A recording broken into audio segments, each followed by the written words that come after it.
আর আপনি তো গুরুত্বপূর্ণ লোক, আপনি তো রংপুরে আইজিপির সাথে ঘুরে বেড়ান, আপনি তো গুরুত্বপূর্ণ লোক, আইজিপি আমার ফোনই ধরেন না, আপনার সাথে ঘুরে বেড়ান রংপুরে। যদি কেন যদি কেন আমি দুইটা ঘটনা বললাম, আপনি দুইটা ঘটনা জানেন কিনা, এরকম নিশ্চয়ই আরো 50,000 ঘটনা আছে, আপনি যদি বলছেন কেন, যদি মানে এই দুইটা ঘটনা আপনি জানেন কিনা, মানে এইটার আপনি জানেন অথবা আপনি জানেন না, এইটাই তো হবে, এটার মধ্যে যদি কেন। আচ্ছা আচ্ছা, পরীক্ষার হলের যে ঘটনাটা, এই ঘটনাটা আমি জানি। আচ্ছা, ওইটা কি ঠিক আছে, মানে এটা করা ঠিক আছে? ছাত্রলীগের 2 নেতা গ্রেফতার পরীক্ষার হলে এসে?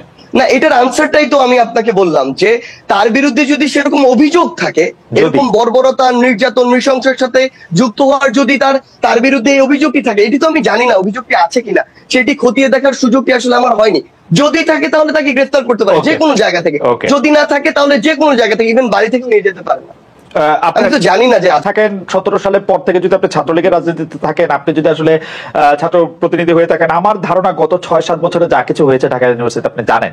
আমার একটা ধারণা ছিল সার্জিস, যে যেই 2 নেতা গ্রেফতার হয়েছে সেই 2 নেতা আপনার পরামর্শে, উপদেশে বা কথাতেই গ্রেফতার হয়েছে, এটা আমার একটা ধারণা ছিল যে এই 2 নেতা দুষ্ট, এটাকে গ্রেফতার করেন।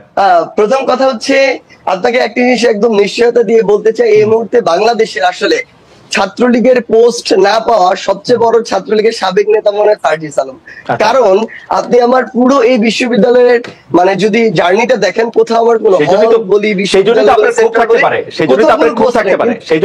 কিন্তু না, সবচেয়ে বড় আপনি তো গুরুত্বপূর্ণ লোক, আপনি তো রংপুরে আইজিপির সাথে ঘুরে বেড়ান, আমার জায়গা থেকে আপনি তো গুরুত্বপূর্ণ লোক, আইজিপি আমার ফোনই ধরেন না, আপনার সাথে ঘুরে বেড়ান রংপুরে।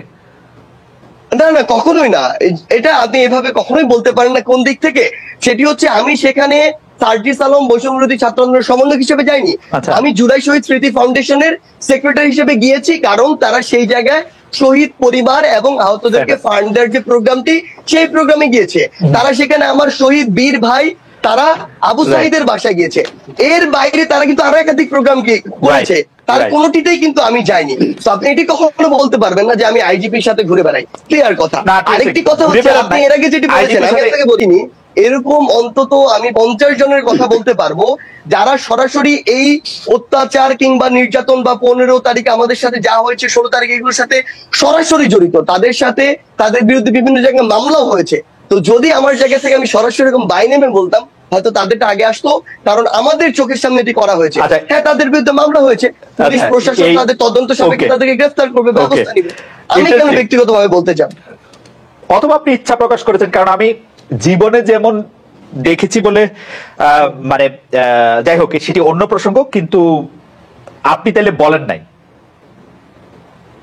ব্যাপারটা তো এরকমই, তাদের দুজনের আপনার আসলে ঠিক আছে, আমি এইটাই বুঝলাম। আচ্ছা, মহিউদ্দিন ভাই, আপনাকে এখানে একটা ছোট্ট আর্গুমেন্ট দিয়ে দেখেন, আপনি যে এটা রিলেট করতে পারবেন। আর্গুমেন্টটা আমাকে শুধুমাত্র ধরেন, না আর্গুমেন্ট, একটা ছোট্ট জাস্ট ইনসাইট, সেটা হচ্ছে যে মনে করেন আমাকে শুধু পোস্টটা দেয় না, এই কারণে যদি আমার রাগ খুব এরকম হয় যে আমি তাদেরকে ধরিয়ে দিব, তাহলে যাদের উপরে ভিন্ন রাজনৈতিক মতাদর্শের কারণে এরকম অত্যাচার হয়েছে, নির্যাতন হয়েছে, হামলা হয়েছে, মামলা হয়েছে, আমাদের আসিফ তাদের জেল খেটেছে, তাদের কি পরিমাণ ক্ষোভ থাকার কথা? অবশ্যই। একজন ছাত্রলীগ নেত্রী যিনি পরীক্ষা দিতে এসেছিলেন, তাকে আইন শৃঙ্খলা বাহিনীর সামনেই লাঞ্ছিত করেছেন কতগুলি, মানে আমরা খবরে পড়ছি তারা মহিলা দলের নেত্রী করেছে। যদি আমি আমার এই প্রশ্নের উত্তর আসলে পূর্বের জায়গাটিতে রয়েছে, যদি তার বিরুদ্ধে এই যে নৃশংস বর্বরতা আমাদের উপরে চালানো হয়েছে পুরো বাংলাদেশের বিভিন্ন জেলাগুলোতে কিংবা ঢাকা বিশ্ববিদ্যালয়ে যেটি চালানো হয়েছে, এই সংশ্লিষ্টতা কিংবা বিগত এই যে রেজিমটি দেখেছি, এই সময়ে তারা ছাত্রলীগের নাম ধারণ করে সাধারণ শিক্ষার্থী বা ভিন্ন মতাদর্শের উপরে যদি অত্যাচার নির্যাতনটি না চালিয়ে তাহলে গুরুত্বপূর্ণ লোক, আপনি তো রংপুরে আইজিপির সাথে ঘুরে বেড়ান, আমার জায়গা থেকে আপনি তো গুরুত্বপূর্ণ লোক, আইজিপি আমার ফোনই ধরেন না, আপনার সাথে ঘুরে বেড়ান রংপুরে। যদি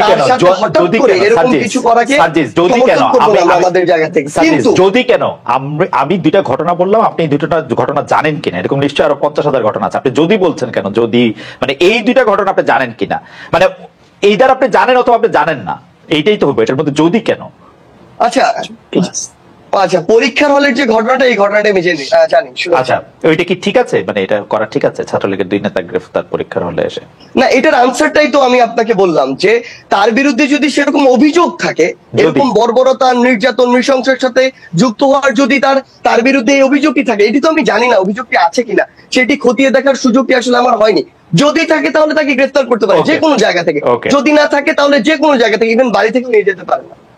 আমি তো জানি না যে আছে কিনা, আপনার কাছে তাহলে তো আমি আপনাকে ডিসিশন দিতে পারি। আচ্ছা, আপনি জানেন না আছে কিনা। আমার তো ধারণা যে ছাত্রলীগের যে 2 নেতার কথা বলা হচ্ছে তাদেরকে আপনি চেনেন, থাকলে নিশ্চয়ই আপনি বলতেন, আমার ধারণা। বিকজ গত 8-10 বছরে যা কিছু হয়েছে, 17 সালের থেকে যদি আপনি ঢাকা বিশ্ববিদ্যালয়ে থাকেন, 17 সালের পর থেকে যদি আপনি ছাত্রলীগের রাজনীতিতে থাকেন, আপনি যদি আসলে ছাত্র প্রতিনিধি হয়ে থাকেন, আমার ধারণা গত 6-7 বছরে যা কিছু হয়েছে ঢাকা ইউনিভার্সিটিতে আপনি জানেন। আমার একটা ধারণা ছিল সার্জিস, যে যেই 2 নেতা গ্রেফতার হয়েছে সেই 2 নেতা আপনার পরামর্শে, উপদেশে বা কথাতেই গ্রেফতার হয়েছে, এটা আমার একটা ধারণা ছিল যে এই 2 নেতা দুষ্ট, এদেরকে গ্রেফতার করেন। প্রথম কথা হচ্ছে, আপনাকে একটা জিনিস একদম নিশ্চয়তা দিয়ে বলতে চাই, এই মুহূর্তে বাংলাদেশের আসলে ছাত্রলীগের পোস্ট না পাওয়া সবচেয়ে বড় ছাত্রলীগের সাবেক নেতা মনে হয় সার্জিস আলম। এ থেকে আপনি তো গুরুত্বপূর্ণ লোক, আইজিপি আবার ফোনই ধরেন না, আপনার সাথে ঘুরে বেড়ান রং করে। না, কখনোই না, এটা আপনি এভাবে কখনোই বলতে পারেন না। কোন দিক থেকে? সেটি হচ্ছে আমি সেখানে সার্জিস আলম বৈষম্যবিরোধী ছাত্র আন্দোলনের সমন্বয়ক হিসেবে যাইনি, আমি জুলাই শহীদ স্মৃতি ফাউন্ডেশনের সেক্রেটারি হিসেবে গিয়েছি, কারণ তারা সেই জায়গায় শহীদ পরিবার এবং আহতদেরকে ফান্ডের যে প্রোগ্রামটি, সেই প্রোগ্রামে গিয়েছে। তারা সেখানে আমার শহীদ বীর ভাই তারা আবু সাইদের বাসায় গিয়েছে।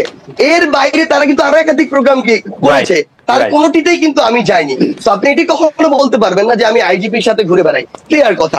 আরেকটি কথা হচ্ছে, আপনি এর আগে যেটি বলেছেন, আমি আপনাকে বলি মহিউদ্দিন ভাই, আমি একটি জিনিস আপনাকে বলতে চাই, সেটি হচ্ছে এর আগে যেটি বলেছেন, এই যে 2 জন যাদেরকে আপনি বললেন গ্রেফতার করা হয়েছে, আমি একজনটা শুনেছি, আরেকজনটা শুনিনি, হয়তো আমার চোখে পড়েনি, কিন্তু এই বিশ্ববিদ্যালয়ে কিংবা আমি যাদেরকে প্রমিনেন্টলি সেন্ট্রালে ছিল, যাদেরকে চিনি, এরকম অন্তত আমি 50 জনের কথা বলতে পারবো যারা সরাসরি এই অত্যাচার কিংবা নির্যাতন বা 15 তারিখে আমাদের সাথে যা হয়েছে, 16 তারিখে এগুলোর সাথে সরাসরি জড়িত, তাদের সাথে তাদের বিরুদ্ধে বিভিন্ন জায়গায় মামলাও হয়েছে। তো যদি আমার জায়গা থেকে আমি সরাসরি এরকম বাই নেমে বলতাম, হয়তো তাদেরটা আগে আসতো, কারণ আমাদের চোখের সামনে এটি করা হয়েছে। হ্যাঁ, তাদের বিরুদ্ধে মামলা হয়েছে, পুলিশ প্রশাসন তাদের তদন্ত সাপেক্ষে তাদেরকে গ্রেফতার করবে, ব্যবস্থা নিবে। আমি কেন ব্যক্তিগতভাবে বলতে চান?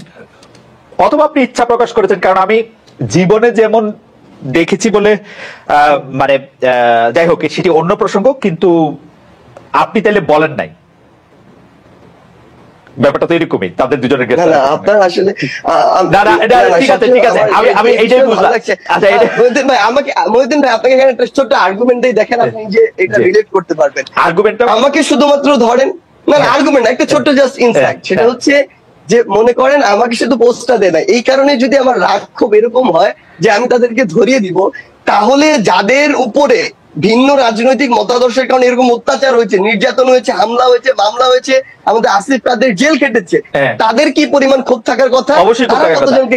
একজন ছাত্রলীগ নেত্রী যিনি পরীক্ষা দিতে এসেছিলেন, তাকে আইন শৃঙ্খলা বাহিনীর সামনেই লাঞ্ছিত করেছেন কতগুলি, মানে আমরা খবরে পড়ছি তারা মহিলা দলের নেত্রী, আমরা খবরে পড়ছি ঢাকা বিশ্ববিদ্যালয়ে পরীক্ষা দিতে এসে ছাত্রলীগের 2 নেতা গ্রেফতার হয়েছেন। এইগুলি কি আপনার চোখে পড়ছে? মানে এইগুলিকে আপনি কেমনে দেখছেন?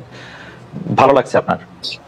দেখুন, না, প্রথম কথা হচ্ছে যে পূর্বে ঢাকা বিশ্ববিদ্যালয়ে ছাত্রলীগ করেছে, যদি আমি আমার এই প্রশ্নের উত্তর আসলে পূর্বের জায়গাটিতে রয়েছে, যদি তার বিরুদ্ধে এই যে নৃশংস বর্বরতা আমাদের উপরে চালানো হয়েছে পুরো বাংলাদেশের বিভিন্ন জেলাগুলোতে কিংবা ঢাকা বিশ্ববিদ্যালয়ে যেটি চালানো হয়েছে, এই সংশ্লিষ্টতা কিংবা বিগত এই যে রেজিমটি দেখেছি, এই সময়ে তারা ছাত্রলীগের নাম ধারণ করে সাধারণ শিক্ষার্থী বা ভিন্ন মতাদর্শের উপরে যদি অত্যাচার নির্যাতনটি না চালিয়ে